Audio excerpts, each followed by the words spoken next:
La pregunta que quería hacer era respecto a los asintomáticos, digamos. Si se considera que tienen menor posibilidad de contagiar o algo por el estilo, o hay alguna forma de, o hay algún estudio que considere que los asintomáticos contagian menos. La otra pregunta tenía que ver si en un lugar de trabajo aparece algún caso positivo, quienes han compartido el espacio de trabajo, digamos, si deben mantenerse o no aislados durante cuánto tiempo, por ejemplo, porque digamos hay espacios de trabajo en los cuales han aparecido casos positivos y plantean diferentes tiempos de cerrar el organismo, digamos. Por ejemplo, el TCJ tuvo más días que otros organismos. Y la última pregunta, desde las certezas que ustedes sepan, digamos, ¿cuáles son las consecuencias para quienes sufren la enfermedad? Aunque sean leves, digamos, ese 80%, por ejemplo, si quedan consecuencias físicas o algo, digamos. Gracias. ¿Arranco? Sí, dale. Dale. Sí, la primera pregunta tenía que ver con esto de los asintomáticos y la posibilidad de contagio, ¿no?, de cada persona. Un poco decíamos antes, ¿vieron una de las primeras diapos que decía que la mitad de las personas cursan en forma asintomática? Eso quiere decir son personas que enferman, tienen el virus, pero no lo sufren, digamos. Esas personas en general, como no tienen tos, no tienen mucha expectoración, digamos, al no tener síntomas respiratorios, no son personas que contagien demasiado.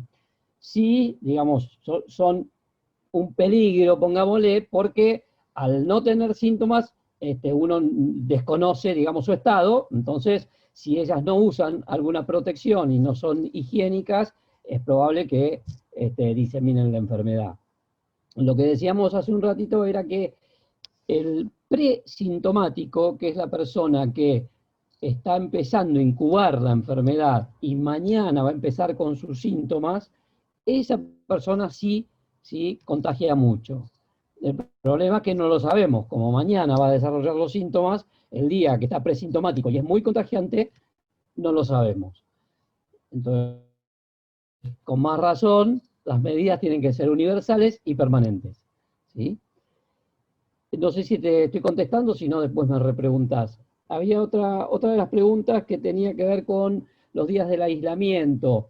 En general, la indicación no varía según lugares y la indicación no es para el lugar, es para las personas. La indicación del aislamiento no es para aislamos la concesionaria, la ciudad judicial. Tenemos que aislar a las personas que han sido contacto estrecho, ¿sí?, de alguien que pudiera ser contagiante. Y ese aislamiento es de 14 días.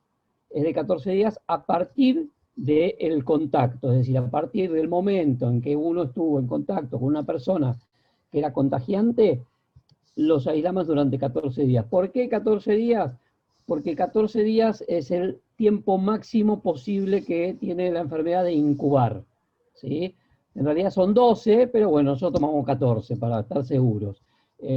Y la idea es que durante esos 14 días, esa persona que sospechamos que en cualquier momento puede estar desarrollando la enfermedad y como no sabemos cuándo empieza a contagiar, la aislamos durante todo ese tiempo. Muchas de esas personas desarrollan la enfermedad al segundo, tercero, cuarto, séptimo día, y muchas de esas personas transcurren sus 14 días de aislamiento sin desarrollar la enfermedad, ¿sí?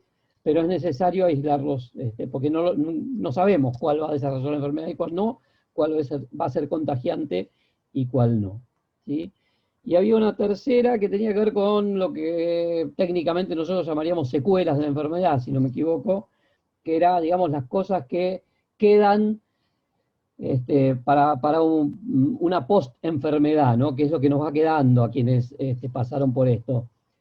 los que sufren la enfermedad gravemente, y me refiero a los pacientes que salen de la terapia intensiva, que estuvieron con un cuadro respiratorio grave, y que, bueno, quedan, digamos, durante un tiempo con la debilidad habitual que tienen las personas que pasaron por esa etapa. Nosotros tenemos personas que han pasado 30, 60, 90 días en terapia intensiva, y bueno, gracias a Dios salen, y, digamos, la gran secuela es un tiempo muy largo de recuperación. Se habla mucho de, ahora está bastante en boga lo de la niebla mental, lo de, digamos, hay como varias cositas que todavía están como bastante en estudio, no tenemos muy buena información con respecto a las secuelas que van quedando. No pareciera que fueran demasiadas, ¿sí? De hecho, muchísima gente sufre la enfermedad y no es que tenemos que todos los que sufren quedan con algo muy marcado y no parecían demasiadas, pero están estudiándose algunas cuestiones que pareciera les quedan a algunas personas. No quiero extenderme más, no sé si más o menos te respondí, Mario.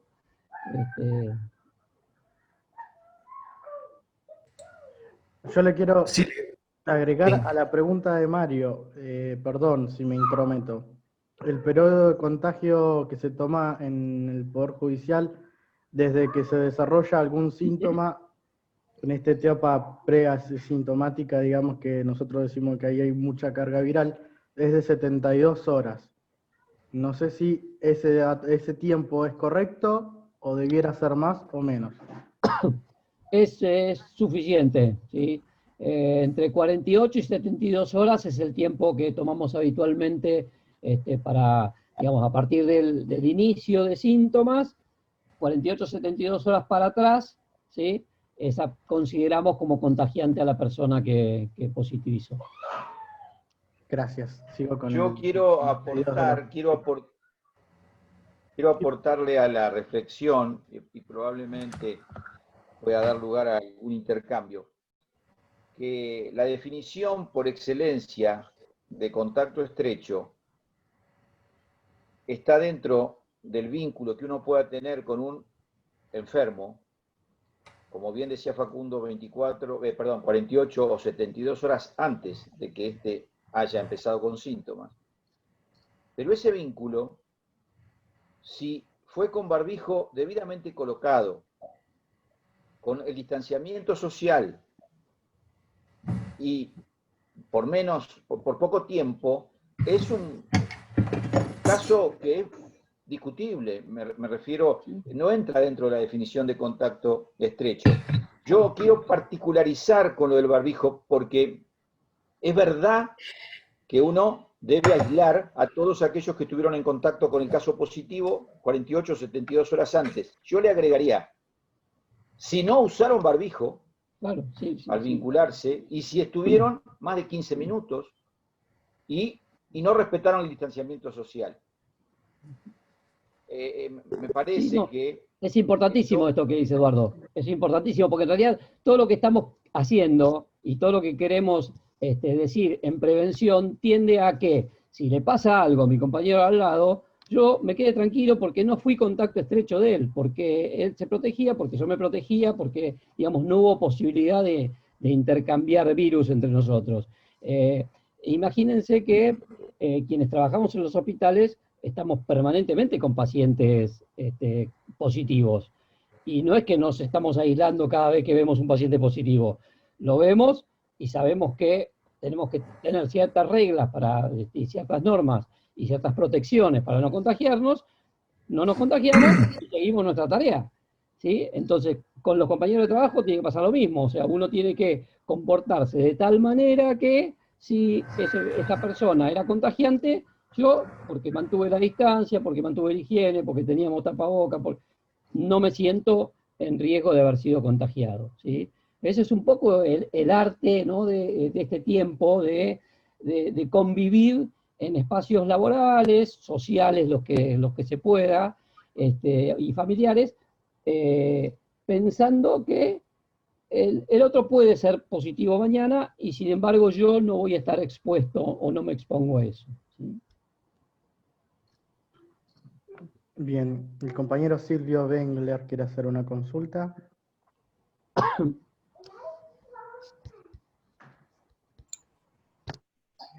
Ahí estás.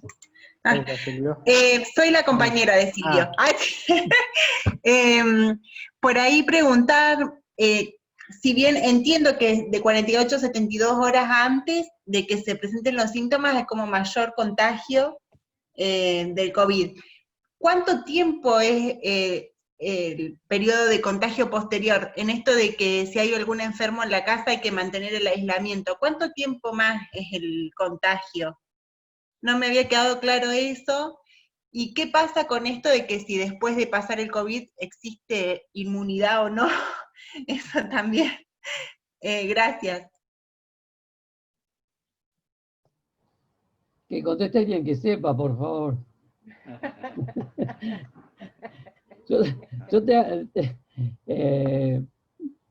Bueno, empiezo y aporten. Las personas que cursan la enfermedad en forma leve y ambulatoria, digamos, lo que la cursan en la casa, no tienen necesidad de internación, no la sufren gravemente, no tienen que, digamos, hacer consultas varias porque se sienten mal.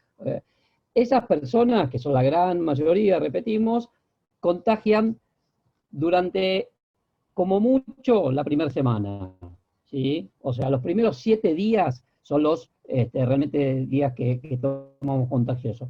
Nosotros, ese tipo de curso de la enfermedad le damos habitualmente 10 días, ¿sí? A partir de que inician síntomas, para que puedan volver, le damos lo que se llama el alta epidemiológica, que puedan volver a sus lugares de trabajo, ¿sí? O sea, repito, quienes cursan la enfermedad levemente, como una gripe, se van recuperando, a los 10 días en general les estamos diciendo pueden volver a trabajar porque ya no contagian más. Y en general a partir de los 7 días ya no contagian más, ¿sí? Y la otra pregunta es la de la inmunidad. Bueno, está todo por verse, ¿sí? Creemos y queremos que deje inmunidad, por lo menos si uno sufrió la enfermedad, que se lleve el regalito de quedar inmune. Pero no lo sabemos del todo. Hay algunos casos de reinfecciones, no son demasiados, pareciera que son bastantes menos, digamos, que la gente que se expone habiendo tenido la enfermedad previamente. O sea, pareciera que algo de inmunidad hay a sufrir nuevamente la enfermedad, pero es una de las cosas que todavía no está del todo clara.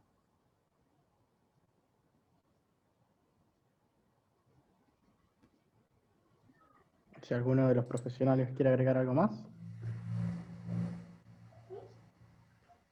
Rafa.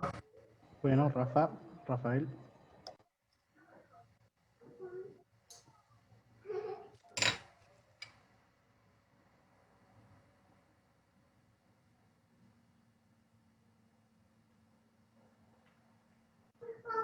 Rafael, yo te voy a solicitar que inicies el audio. Está muteado, Rafael.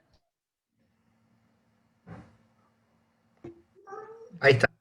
¿Ahora sí? Ahora Sí. Bueno, buenas tardes.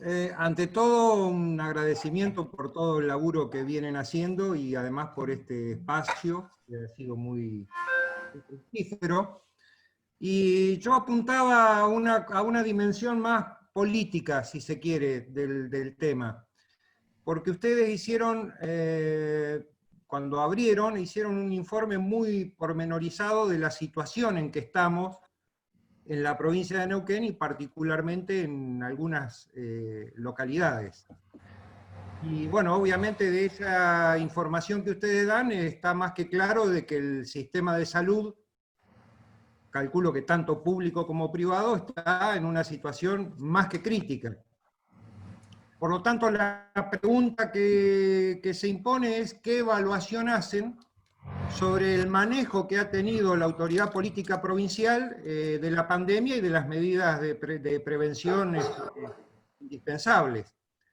Y la segunda pregunta, que está relacionada con la primera, es qué evaluación o qué pronóstico, si se quiere, hacen sobre los resultados de la aplicación del último DNU del Gobierno Nacional, del decreto al que adhiere el gobierno de la provincia, teniendo en cuenta que hay, por ejemplo, la intendenta de Plotier no ha adherido, el Tribunal Superior de Justicia, que siempre tuvo una conducta anticuarentena, tampoco adhirió, lo que motivó un paro de 48 horas del sindicato.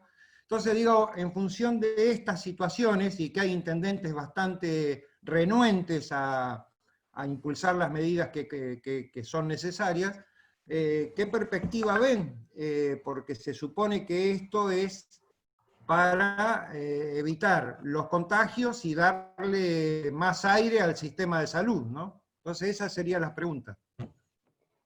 Bueno, yo voy a tomarme el atrevimiento de la respuesta y correr con la responsabilidad de mi dicho, porque el abordaje de esa respuesta, de alguna manera, al tener un contenido de calificación de las gestiones, debo liberar con claridad meridiana a toda aquella persona que está desarrollando actividades en la gestión de gestión de Estado, ¿no? Nosotros somos todos profesionales que hemos dedicado nuestra vida a la salud pública y algunos estamos jubilados y otros seguimos en funciones.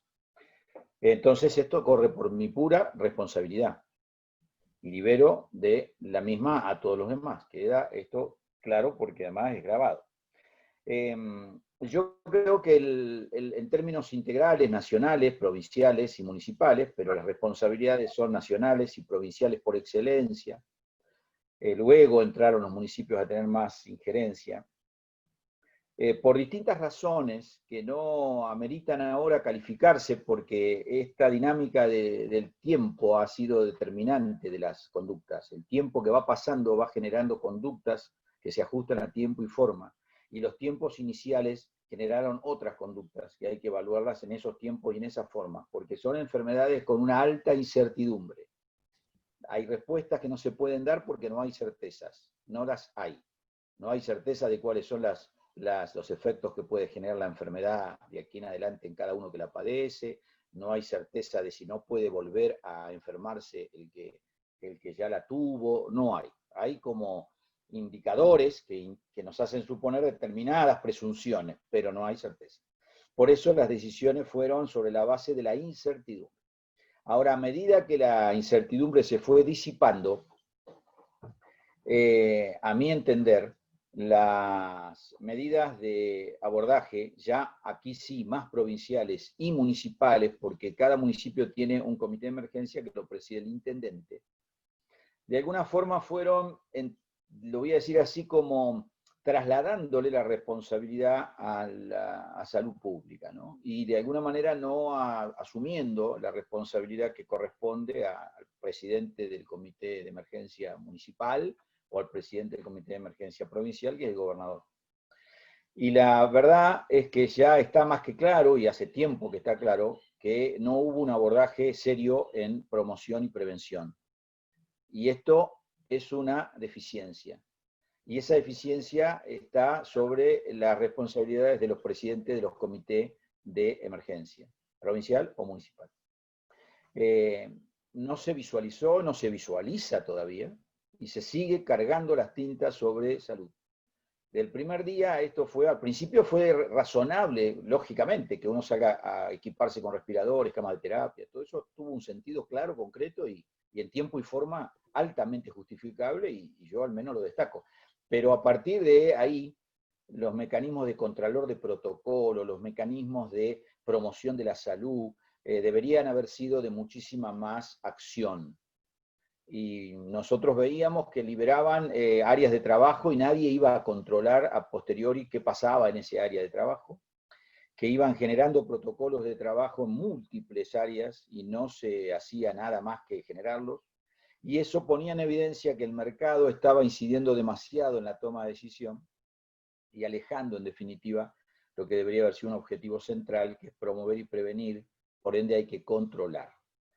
Todo eso es para mí la deficiencia central que ha tenido este programa, y por eso estamos tratando de aportar de distintos lugares, y por eso además están revisándose estos mecanismos y se están llegando a mejores resultados, se está trabajando mejor ahora, de a poco, cada vez más, pero eso nos agarra con un sistema de salud agotado, no solamente por el 99%, sino porque los compañeros y las compañeras están muy cansados, cansadísimos.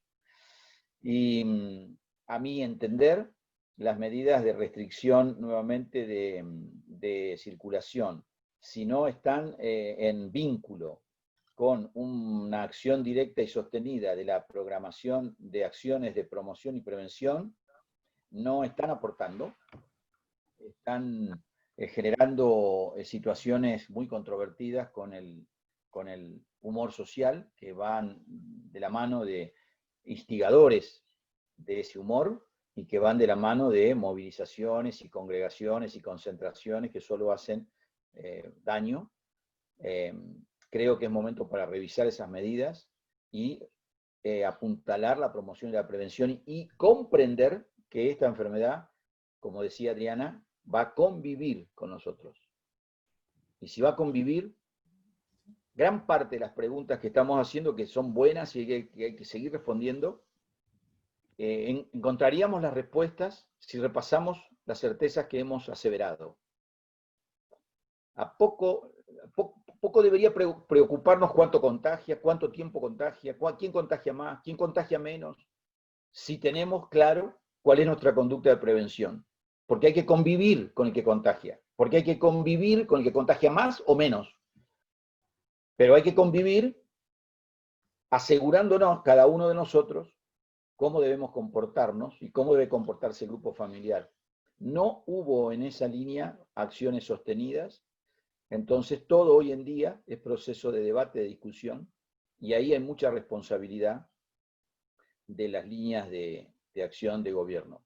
Yo doy ejemplos muy pequeños, ¿no? El dióxido de cloro, en muchas personas todavía sigue siendo una duda.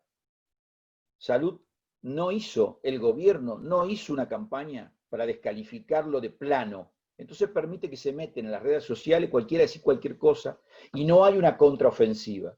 Cuando nosotros trabajamos en campañas electorales, no podemos sacarnos de encima a los candidatos. Se nos aparecen en Google, se nos aparecen en la radio, en la televisión, en la calle, se nos aparecen en los muros, se nos aparecen en las puertas de nuestras casas. Eso es una campaña.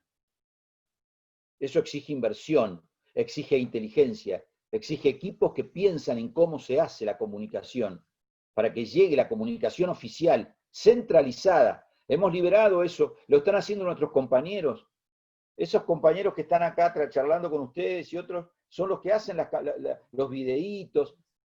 Siempre eso se centralizó, se convocó a gente que piensa en comunicación, al igual que en una campaña electoral, y se diseñó un formato y se puso mucho empeño para que a todos nos quede claro lo que decía el candidato, en este caso lo que decía la voz oficial de salud al respecto de tal o cual tema. Pero, como es una enfermedad llena de incertidumbres, eso también fue difícil. Nosotros hace unos días nos acercamos a un centro de salud de una localidad que no tiene todavía ningún caso, no tiene ningún caso la localidad, ninguno, 0 casos. Y en la sala de espera agarramos unos volantes y esos volantes desaconsejaban el uso del barbijo. Fueron los primeros volantes, fueron los volantes de marzo. El agente de salud se olvidó de sacarlos porque no tiene ningún caso. A partir de la observación que nosotros hicimos, lo sacó. Solamente lo menciono porque tampoco en una campaña electoral andamos cambiando de candidatos todos los días, ni andamos cambiando de discurso político todos los días. En esta campaña costó mucho lograr un discurso único, un discurso potente, un discurso general, un discurso centralizado, porque fue aprendiéndose al andar. Con esto no justifico la desvalorización que se ha hecho de la promoción y prevención, solo que no es buena la analogía que tiré para que se comprenda de lo que quiero hablar, ¿no? Hay diferencias, hay diferencias. Yo no acompañaría, muy personal lo mío, más botones rojos, no acompañaría más botones rojos, si no son de la mano, claramente, de medidas de promoción y prevención que comiencen a armarse. Y ahora digo lo último, Creo que el colapso que está teniendo o que está padeciendo los compañeros y compañeras de salud se debe comenzar a descomprimir con una red de abordaje importante, con una alta inclusión de la comunidad, con una desmedicalización de la toma de decisión. Estoy hablando de los que se autoaíslan, estoy hablando de los grupos que se autoaíslan. Si alguien dice claramente que se autoaísla, le manda un aviso a su jefe porque no va a ir a trabajar, está ayudando a esa empleada de comercio a que le diga al jefe de la tienda que se quedó en su casa porque tiene presuntos síntomas de COVID. Para que eso sea posible, para que esa señorita o señor se animen a decirle eso a ese jefe y no tengan temor de que van a recibir ninguna represalia, los mensajes nuestros tienen que ser contundentes y tienen que ser de arriba para abajo y de las autoridades políticas de mayor rango. Porque si no, la gente no se va a animar a hacerlo, porque tienen temores, como corresponde además. A eso me refiero cuando digo que no están hechas bien las campañas. Entonces, botones rojos, sin campañas serias de promoción y prevención. La prevención es la consecuencia de la promoción. La promoción es la información, la educación. La prevención la construimos entre todos. Es bastante obvio que no hay que tomar mate, no lo tenemos que decir. Sí es bueno que se sepa a cuántos metros cuadrados tiene que haber personas, porque eso es una norma que el trabajador la debe exigir. Y si no la conoce, no la puede exigir. Pero la mayoría de las cosas son de manejo de nuestras experiencias, digamos, ¿no? Bueno, entonces, Rafa, a esta altura, creo que si no fortalecemos promoción de la salud, no podemos seguir restringiendo ofertas de ninguna naturaleza, y tenemos que ser muy serios en ese sentido, porque empoderamos a la fuerza pública del orden a que lleve adelante un sistema de intercambio con las personas que ha solido salirnos muy mal. Entonces, la verdad que en tanto y en cuanto logremos que las personas comprendan el proceso, nos van a quedar los terraplanistas que van a seguir gritando cosas extrañas en las calles, pero no van a confundir de la misma manera que confunden ahora, ¿no? Bueno, me parece haber abordado el tema, no me acuerdo si quedó algo. No sé si puedo hacer una pregunta. Sí, Ale, pero iba a hacer un acote, digamos.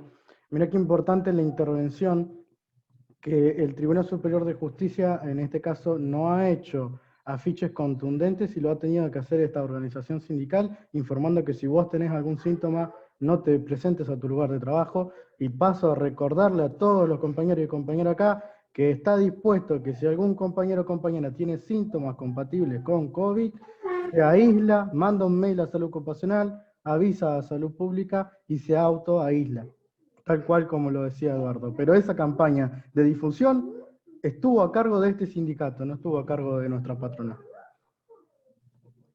Bien, Alejandra, sí, hacé el acote, por favor.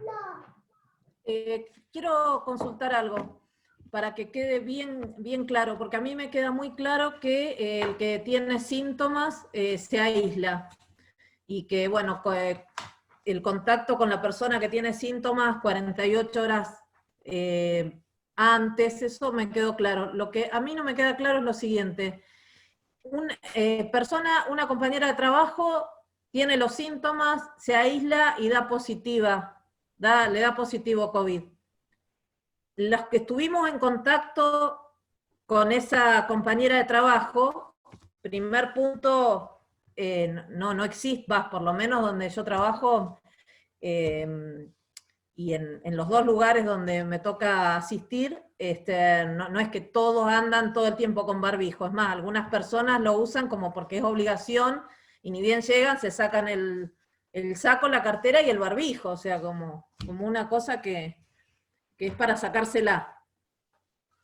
A partir de ese contacto con la persona que dio positivo, ¿qué pasa con los que estuvimos trabajando en el mismo ámbito, en el mismo ambiente, compartiendo baño, compartiendo cocina, compartiendo los pasillos del escritorio? Eso que dicen ustedes no se me había ocurrido, de la PC, pero somos muy de ir a usar la PC de la compañera, o los celulares. Nosotros compartimos celulares para hacer llamados. O sea, se contagió, dio positivo.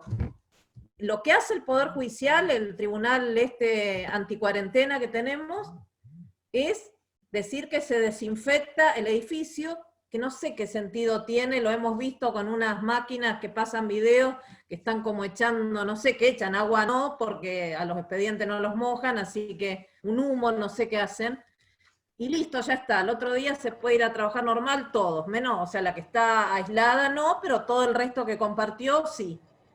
Nosotros habíamos planteado en una asamblea de judiciales y judicialas que pensábamos que la imposición de no ir a trabajar, de aislarse los 14 días, es para todo el grupo que compartió el lugar de trabajo con la persona infectada. Quería saber qué pensaban las médicas y los médicos de esto. Bueno, por ahí, a ver, esta vez intento yo, a ver qué pasa. Como decíamos hace un rato, si uno continuamente usa el barbijo y los compañeros usan el barbijo y estamos distanciados por 2 metros y hemos respetado el no hacer reuniones que excedan la cantidad de personas que deben haber por cuarto y demás, si todas las medidas de protección que están detalladas se cumplieron y tenemos la desgracia que un compañero o compañera dé positivo, nosotros en realidad no somos contacto estrecho, porque nos protegimos y el compañero usaba barbijo y tampoco nos contagió a nosotros. Eso en líneas generales. Ahora, tal cual vos decís, Alejandra, si vos te enterás y en realidad el compañero que ahora es positivo se sacó el saco y el barbijo y yo no usé el barbijo todo el tiempo o compartí un espacio más estrecho con él puntualmente, aunque sea el refrigerio sin barbijo yo y él también positivo, digamos, ahí sí hay un riesgo de contagio estrecho. Entonces, digo, cumplir con los 15 minutos de acercamiento, sin protección personal, sin mantener la distancia o compartiendo enseres, hace que uno se pueda considerar un contacto estrecho, ¿sí? Cuando uno habla de desinfección desde nosotros, por ahí los remito inclusive a documentos oficiales que tienen colgado en la página del Poder Judicial, está cómo se debe hacer la limpieza de los espacios, no solamente las superficies, sino todos los espacios y las máquinas que estamos todo el tiempo utilizando. Y es igual para todas las organizaciones. No pasa por ningún gas ni ninguna cosa que tiren en el aire. El aire lo que necesitamos es recambiarlo, es ventilarlo, es renovarlo, no llenarlo de humo. Cuando se habla de desinfección para este virus, lo dijo Patricia hace un rato, el cloro en correcta dilución, y lo tienen en los documentos oficiales de ustedes, y no lo pueden consultar también en salud, pero yo lo busqué y en justicia está. El alcohol a la dilución del 70, sobre todo eso para... porque la responsabilidad está el personal que hace la higiene o la limpieza, los compañeros auxiliares que hacen toda esa limpieza, que hacen las grandes superficies, las mamparas, las ventanas, y ellos estarían encargados de baños, de manijas, de pasamanos, etcétera, etcétera, pero también está nuestro área particular, el escritorio o el lugar donde yo me apoyo para trabajar, el APC o la máquina portátil que yo uso para trabajar y demás, y eso con alcohol diluido al 70, uno tiene un paño personalizado, antes de empezar ingreso de la calle, paso el alcohol al 70 sobre la superficie, embebo el trapo, paso sobre los teclados y la parte de la PC que voy a tocar, saqué todos los adornos, limpio todo, limpio las manijas, las perillas y demás, cuando empiezo a trabajar, y si quiero para mayor seguridad, cuando me voy a ir, vuelvo a hacer lo mismo. Entonces, yo soy responsable de mi microambiente, ¿sí? No pasa porque alguien haga una desinfección. Cuando nosotros hablamos de desinfección, hablamos de eso. Cloro diluido en agua, jabón para las manos, alcohol gel si no tengo jabón, y dilución de agua con alcohol para el resto de las superficies que no puedo usar agua con cloro. Esas son las medidas que yo tengo que tener para la protección. Si por alguna razón esas medidas no se cumplieron, pero básicamente, y eso volvemos a insistir, distancia y cubrebocas, si eso no se cumplió en algún momento, y bueno, si el compañero es positivo, soy contacto estrecho. Pero bien lo dijo Facundo, no todo el Tribunal Superior, los que estaban en esa situación. Por eso, como decíamos, uno lamentablemente toma contacto con mucha más gente de la que por ahí pareciera necesario para el proceso de trabajo. Por eso también decimos, tratemos de no cambiar de equipos de trabajo, tratemos de no hacer reuniones de pasillo, porque todo eso hace que, además yo cuchicheo, entonces me acerco, no son 2 metros, ¿sí? Digo las cosas que hacemos todos. Yo también las hacía cuando estaba en el pasillo. No nos quedemos en el baño charlando mucho rato, porque también ahí capaz que quiero hacerme una higiene de cara, de mano, de lo que fuere, me saco el barbijo, guarda, digamos, empecemos a registrar estas cosas que tenemos que tratar de evitar. Mientras estas cosas no las cumplamos todos, no hay, digamos, basados en esto, me protejo, te protejo, y hay solidaridad, empatía. Mientras eso no exista, vamos a tener mucha lista de expuestos, ¿sí? Y el Sí. recambio... Te digo, compañeras, compañeros. Queda una sola persona anotada para hacer las Quiero preguntas. complementar, Rafa, Cherva, por favor, quiero complementar la pregunta. Adelante, adelante.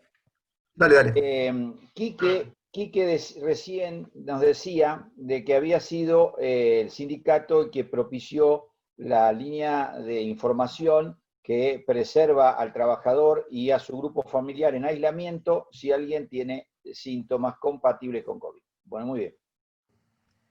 Y la compañera que figura como Rafa, pero ¿cómo se llama? Alejandra, hizo una pregunta que Adriana contestó perfectamente, pero yo voy a meterme en lo que sería la política de preservación de los familiares de ustedes, no solo de ustedes. Si ustedes se contagian en el trabajo, ponen en riesgo a sus familiares. Entonces no se resuelve el problema si algún compañero tiene COVID, no se resuelve el problema aislando al compañero que trabajan juntos. Porque ese compañero que trabaja juntos pudo haber llevado el día anterior o ese día el virus a su casa, donde hay una abuela, un abuelo o un niño. El problema se resuelve usando barbijo en el lugar de trabajo sostenidamente. No se puede tomar a la ligera el comentario que Ale nos hacía con criterio, que hay muchas personas. Bueno, con todo respeto le pido a este querido gremio que acompañe, después de esta charla, con producción de barbijos a disposición adentro de las áreas de trabajo, por si alguien se lo olvidó. Que haya compañeros que recorran las oficinas y miren y observen, pero por una cuestión de solidaridad entre ustedes y con sus familiares. Porque no es joda si alguien se enferma y muere. Porque de lo que no hemos hablado es del duelo, y la carga del duelo de un enfermo de COVID y su grupo familiar. Ustedes saben que muere solo, saben que no lo podemos despedir en ese velatorio, saben de que tiene consecuencias de altísimo impacto en el grupo familiar. No es un problema solamente de relaciones laborales, es un problema de relaciones humanas. Entonces, el cuidado no es ligero, no puede tolerarse en una organización como la que estamos de alguna manera convocados a charlar, que no se visualice el efecto cardumen. Y el efecto cardumen en esta cuestión se logra, como bien dice Adriana, ventilación, higiene de las manos, distanciamiento social, no tocarse y barbijo siempre en el lugar de trabajo. Alguien lo tiene que hacer, supervisar, mirar, aconsejar, sugerir, aportarle barbijo, que digan, sejún, pero hay que poner el barbijo al servicio de los compañeros.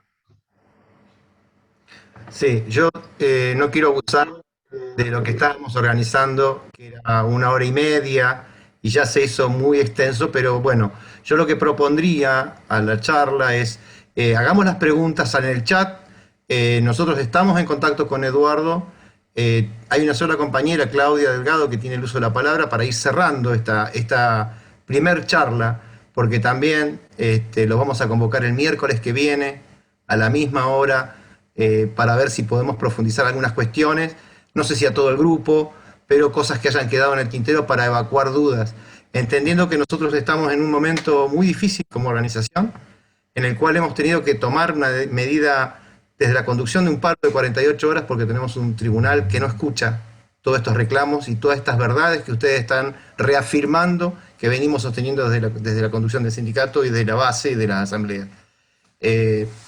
Creemos que la prioridad es de la autoprotección porque la patronal no nos cuida, porque nos obligan a trabajar. Tenemos compañeros que son contraturno, que vienen de distintos organismos y se juntan a la tarde a trabajar en el lugar donde mañana vamos a ir a trabajar nosotros, y que hay compañeras que hemos detectado que no dicen que tienen síntomas entre los contraturnos para no perder el pago del contraturno. Esto es el chantaje que está haciendo el tribunal para romper las medidas de fuerza que estamos llevando adelante, donde el primer eje es fundamentalmente la defensa de la salud, la seguridad en el puesto de trabajo, y por eso vamos a requerir de ustedes, Eduardo, Adriana, el apoyo científico para poder llevar adelante esta pelea con una patronal anti-cuarentena y que quiere tener funcionando la fábrica de cheques para los abogados todo el tiempo. Cerramos con Claudia y Ezequiel Solís, y cerramos ahí, compañeros, por favor. Claudia, tenés la palabra. Claudia. Hola. Bueno, sí, cortito, muy interesante me pareció todo, pero estoy al lado de mi hija que ya está muy mañosa. Quería agregar solamente una particularidad del lugar donde yo trabajo, porque nosotros atendemos gente, hacemos entrevistas psicológicas y sociales a gente que para asistir a la entrevista se tiene que trasladar hasta el lugar donde nosotros estamos. Entonces, digamos, nosotros en línea con las medidas que hay que tomar, provinciales, estas burbujas barriales y demás, lo que habíamos pensado era que todas esas entrevistas se puedan hacer por teléfono, que es otra modalidad que se usa sin exponer a la gente a que se traslade hasta la ciudad judicial. Pero bueno, no tenemos una opinión favorable de nuestro superior inmediato para eso. Y complejiza un poco la situación porque queda como en una disputa de otro.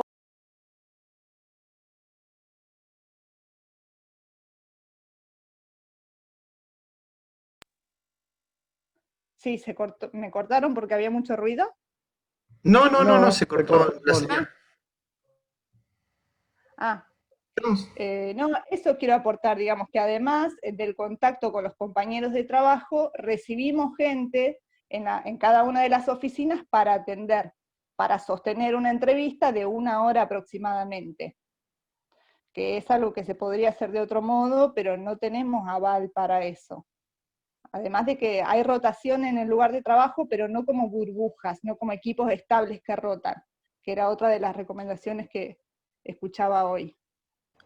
Bueno, compartir eso y pedir opinión también. Sí, si se me permite, desde lo que ha sido salud, sobre todo el primer nivel de atención, desde el inicio de la pandemia, se definieron estrategias novedosas.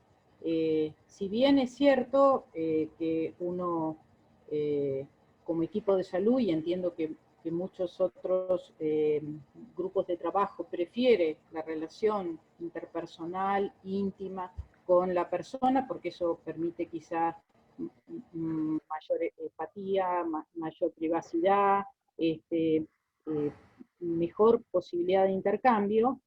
Ante esta situación y para evitar también esto de tener que trasladarse y demás, se generaron nuevas estrategias. Entre ellas, bueno, intercambio cotidiano por vía del chat, el WhatsApp o algunos de estos mecanismos para provisión, para pedir un medicamento que dentro de un rato voy a pasar a buscar y demás, es decir, pacientes conocidos, y en el caso de algunas familias que estaban en aislamiento, se hicieron inclusive hasta videollamadas a partir de los celulares, o por otros métodos, en el cual la familia pasaba el parte diario a los centros de salud para agilizar, digamos, la definición de si permanecía, como decía Facundo, si tiene síntomas leves, no ha tenido complicaciones, no les ha faltado cadena de contención y de abastecimiento familiar porque estaba toda la familia aislada. Bueno, las cosas que uno se imagina de estas cuestiones, si nada de esto ocurría, se hacía un llamado al día siguiente, o telefónico o por videollamada si era necesario. Creo que ya está probado en otras estrategias, en otras áreas, y bueno, educación también lo está utilizando como método, no solamente de transmisión de conocimiento, sino de intercambio con las familias. Creo que es una buena, interesante propuesta la tuya, y creo que si se suman más gente, antecedentes de este tipo de entrevistas por otras vías, como te digo, telefónico, por video, ya existe. No es necesario obligar a la gente a trasladarse, mucho menos ahora, y además no tiene mucho sentido tampoco seguir exponiendo los grupos, porque ustedes mismos también evitan cualquier tipo de exposición durante el traslado, durante la entrevista, para la gente, ¿no? Se me ocurre que está bueno, que se puede trabajar nuevas estrategias.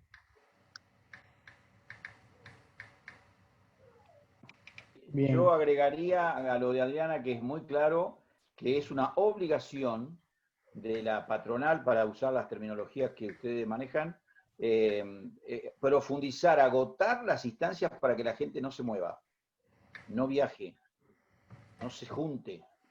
Así que tienen toda la autoridad para exigirlo, porque toda la normativa lo indica. Nosotros le estamos diciendo a los enfermos que no vayan a las salitas, que disminuyan la consulta. Todo lo que se puede hacer por videollamada, por teléfono, por video Zoom, tenemos la obligación de hacerlo, no una posibilidad. Ahí me parece que hay que apretar. Bien, muchas gracias. Ezequiel Solís.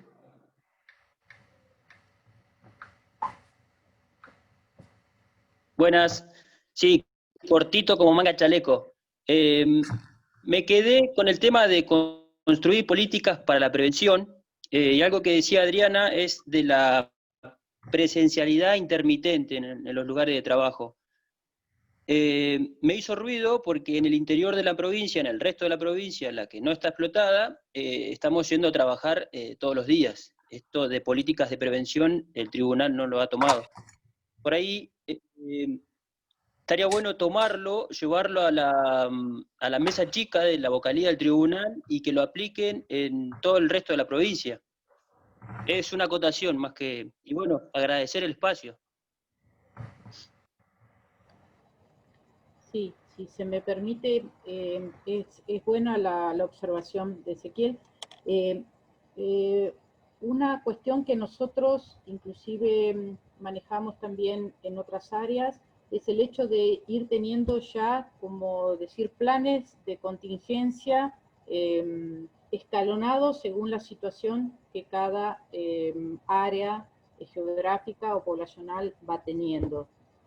Digo esto porque sería interesantísimo que el grupo de ustedes que está en el interior, que por ahí no tiene la circulación abierta viral como tenemos acá, que por lo menos, al menos eso es lo que yo entendí, es un lugar más chico y demás, ya ir planteando el escenario de la subdivisión de trabajo y armar o ir pensando la composición de los dos equipos, al menos dos, no sé qué cantidad de operarios tiene o de trabajadores tiene el área, pero digo, 2 o 3, e inclusive empezar el ensayo del trabajo alternado, completo, para poder demostrarnos a nosotros mismos que podemos mantener el trabajo en forma satisfactoria, protegiéndonos entre nosotros.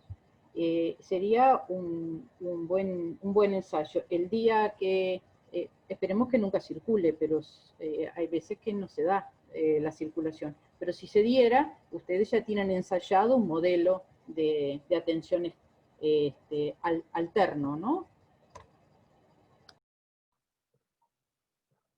Bien, no hay nadie más con el uso de la palabra. A mí me queda una consulta en el tintero y si no es abusar mucho de su tiempo, si me permiten.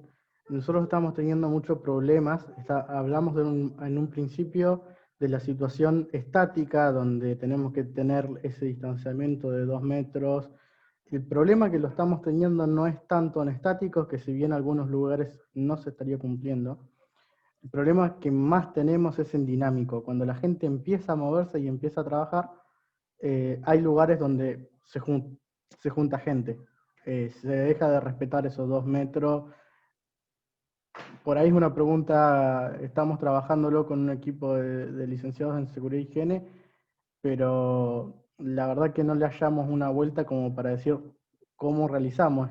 Va a haber en algo genérico que nos permita, o qué consejos genéricos que nos permita abordar a gran escala este tipo de situaciones y no tener que ir a hacer un puntilleo lugar por lugar, espacio por espacio, para ver cuál es el mejor organismo, si se puede, o sea, el mejor mecanismo para que no haya concentración en dinámicos. Si hay algo que se ha pensado así en grandes escalas para la gente que está que rompe el distanciamiento al momento de realizar el trabajo, ¿no? Hacerlo en dinámico.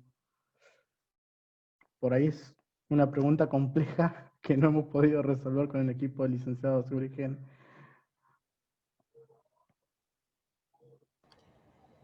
Sí, que es una pregunta compleja, muy interesante.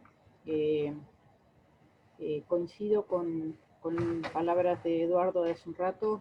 Por ahí las cosas no pasan por lo punitivo, por el control que uno puede ejercer desde afuera, sino que pasa por una comunicación franca, directa, sencilla, simple de las certezas que tenemos de esto.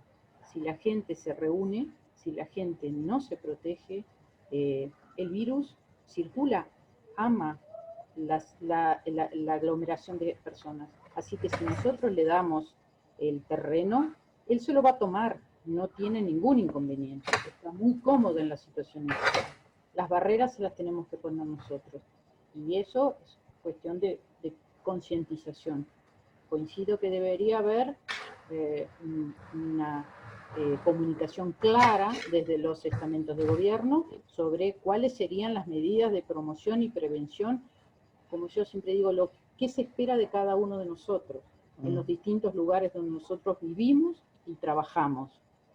Que sea clara las reglas del juego que nos proponen, pero eso pasa por la autoconciencia. Gente que rompe recomendaciones o normativas, las hay, y calculo que siempre las va a haber, pero creo que todo espacio que SEJUN pueda tener para transmitir conceptos, que no necesariamente sean tener que ir lugar por lugar, persona por persona, porque bueno, entiendo que la capacidad de movilizarse para ustedes también debería ser limitada para no exponerse tanto, pero digo, el elaborar estrategias de abordaje y de comunicación hacia sus propios pares para poder lograr la conciencia.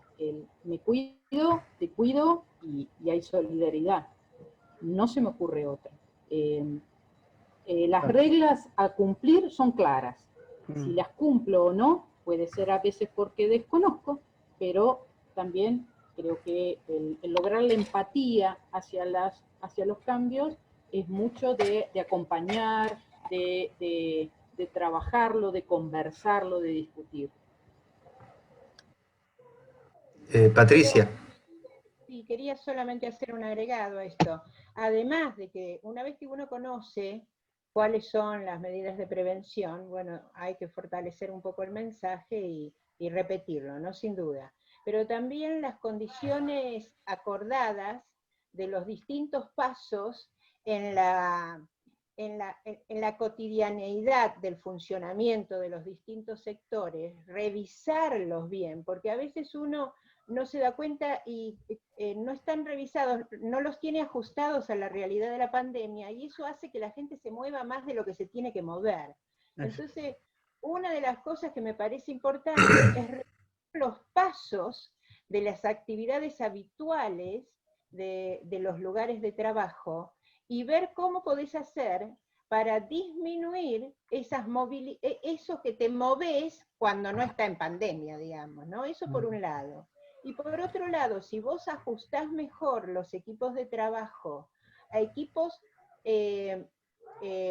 más ajustados en número y los dividís, a veces eso también favorece que se crucen menos en los distintos lugares que a veces tenemos de encuentro, ¿no? Es decir, hay que modificar los lugares de encuentro, hay que disminuir el número de gente que circula, y después hay que revisar las distintas etapas en la actividad para ver dónde se puede modificar, como recién planteó la compañera de ustedes, que le exigen que trabaje en una modalidad semejante a cómo trabajaba antes de la pandemia, cuando ahora vos tenés que implementar otros recursos, tenés que implementar las entrevistas, tenés que entrevistas virtuales, tenés que implementar otros, y es más, por ahí necesitas algunos soportes informáticos como parte de la actividad que antes no tenías, porque ahora necesitas hacerlo a distancia, tenés que implementarlo ahora. Bueno, esas cuestiones, revisando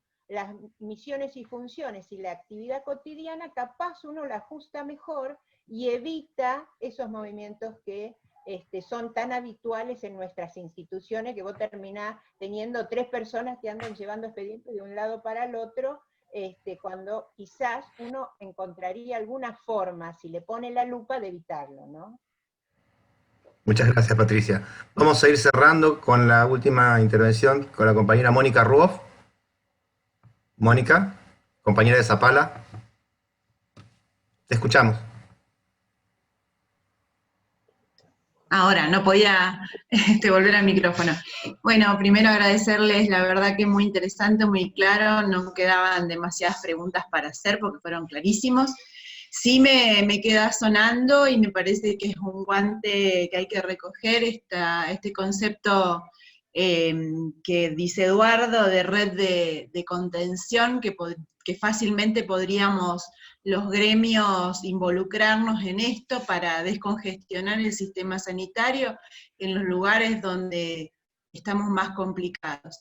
Así que me parece que me quedó sonando y me parece que es algo en lo que tenemos que confluir como para poder dar una mano, ser solidarios, y además me parece que sería bastante efectivo desde el gremio hacer el nexo con nuestros afiliados que puedan estar en una situación de contagio, pero leve en el domicilio, y sacarles esta carga de encima del sistema sanitario que ya demasiado tiene. Así que la verdad que me parece una idea valiosa y en la que a mí me gustaría particularmente participar y poder servir como aglutinantes por ahí con otros gremios, ¿no?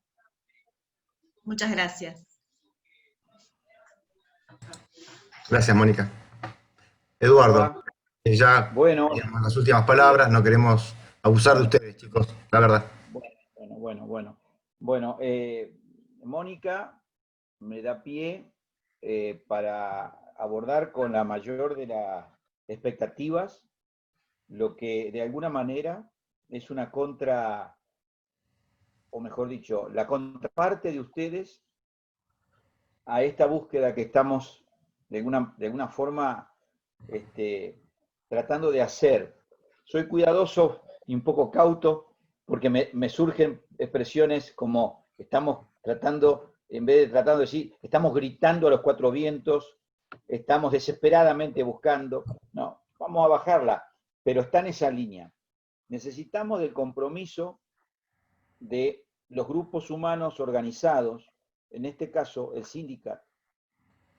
La primera tarea del sindicato debería ser constituir algunos subgrupos que se dediquen a profundizar en los contenidos que se han bajado hoy. Hay mucho material, siempre se puede intercambiar material, pero con el material que tenemos ya está bastante bien, pero se puede seguir. Y colaboren ese subgrupo de 5, 6, 4, 10, no sé, en que en el Poder Judicial cada trabajador sea solidario con la sociedad en la que vive y trate de evitar, por sobre todas las cosas, contagiarse. Y ese desafío es un desafío de concertación con el poder superior, es un desafío de concertación con el compañero, es un desafío de concertación y luego de supervisión, Nosotros necesitamos el día a día. Hoy tuvimos 2 horas y media de charla, pero necesitamos que el día a día alguien del grupo de ustedes colabore en que se cumpla, en que se promueva, mejor dicho, primero en que se promueva la salud, y luego cuando se va logrando eso, que se cumpla, porque uno se distrae, se olvida. Ojo, porque las personas no somos esencialmente malas, digamos, se olvida la gente, nosotros nos olvidamos. Yo entro a un comercio sin barbijo y después salgo disparado porque me olvidé ponérmelo, porque bueno, para lo cual, compañeras, compañeros, que hagan un subgrupo que traten de garantizarle a la sociedad en la que ustedes viven que están haciendo lo imposible para que ningún compañero del Poder Judicial se contagie. El compromiso es social, es hacia afuera, pero surge del lugar de trabajo, ¿no es cierto? Entonces, para mí es fundamental, lo trabajen, lo piensen. Me decía Cherva que quizá nos juntamos el miércoles que viene. Bueno, los que puedan de los compañeros del grupo estarán. Nosotros con Patricia vamos a estar, si eso se concretara. Pero voy a dejar mi correo electrónico, es fuentes, fuentes con S, fuentes, de Eduardo Luis, queda fuentesel@hotmail.com. Por si quieren mandar ahí las preguntas, después las veremos cómo respondemos. Pero la verdad que debemos pedirle una contraparte. Nuestro trabajo no es solamente de entrega, queremos recibir. ¿Qué queremos recibir? La mayor organización de parte del grupo de trabajo para preocuparse, para que el mensaje de Alejandra de hace un rato, de que hay muchos compañeros o compañeras que no usan barbijo, desaparezca progresivamente, con el afán de la educación, de la comunicación y luego de la supervisión entre compañeros y entre compañeras. Y lo que Mónica decía, que es un poco más amplio también, que es la red ya comunitaria, que esa célula es fundamental, porque si nosotros no podemos lograr mejorar el nivel de contagio de nuestro área laboral, bueno, digamos, es el mayor aporte que le podemos hacer a la sociedad. Y el otro, estamos trabajando mucho en ir generando redes comunitarias. Y para informarle a Mónica, en Zapala hemos iniciado hoy justamente una línea de trabajo que probablemente se vaya concretando la semana que viene, donde casi con seguridad va a ser convocada, porque va a ser convocado muchas personas, así que va a ser convocada ella, y ahí veremos cómo sigue esa organización.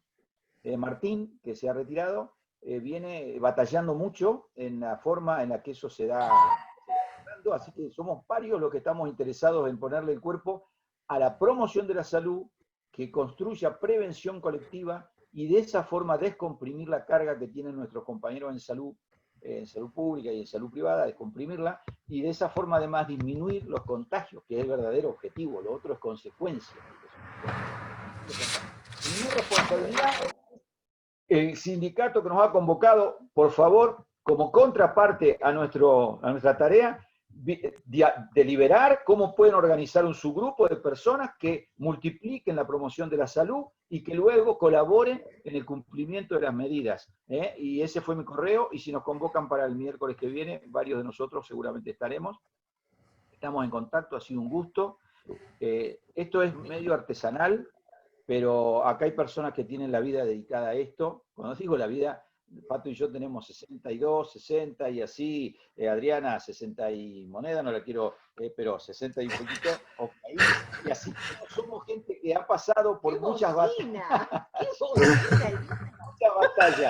Por muchas batallas. Yo tengo un abuelo, con Pato tenemos un abuelo de 88 años, 89 años en casa, 89 años en casa, y una hija con una patología cardíaca con afecciones respiratorias.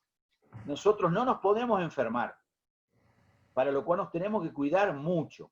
Y lo decía Facundo y muchos compañeros trabajan con COVID todos los días, todos los días. Por eso se tienen que cuidar. Y ustedes se tienen que cuidar porque supuestamente trabajan con COVID. Porque puede haber compañeros con COVID que no lo saben. No se pueden sacar el barbijo, no pueden dejar de lavarse las manos, no pueden dejar de desinfectar los espacios, no pueden dejar de ventilar. Debemos colaborar que el otro lo haga, etcétera, etcétera. Esa es una tarea que queremos pedirle, la lleven adelante para complementar nuestros esfuerzos. Muchas gracias. Gracias a los compañeros. Queda pendiente lo de Daniel, que es integrante del QESEB, que es el Centro de Estudios de la Universidad, que también está abierto y es de participación abierta a todo el mundo y que también habría que apoyarlo.